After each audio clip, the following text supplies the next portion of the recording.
Hi everyone! So these recently days we conducted the first dive of the project. They were mainly dedicated to the identification of the path that the divers will have to follow during the whole project, and also to the deployment of data loggers.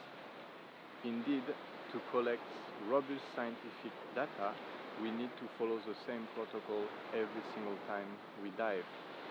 We are exploring two different sites on this project. One site where we expect to see cleaning station, and one control site where we don't expect to see cleaning station. On both of those sites, the divers will have to follow the same protocol, the same route, so the data they collect can be compared between the various dives. It's very hard to compare scientifically if you don't follow the same protocol, if your protocol varies. And to reduce this variability, we try to follow the same route as much as we can, but it's not always easy, especially on this kind of deep technical dives.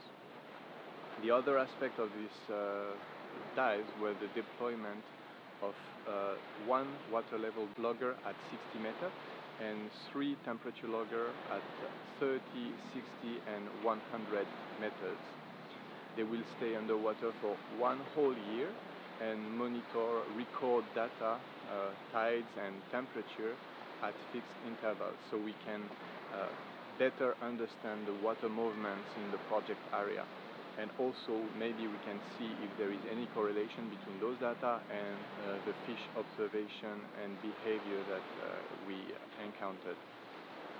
We still have one temperature logger to deploy at 120 meters, but because it's a big dive, we plan it for later during the project. And we have 4 light loggers as well that will record light intensity at depths between 10 and 100 meters.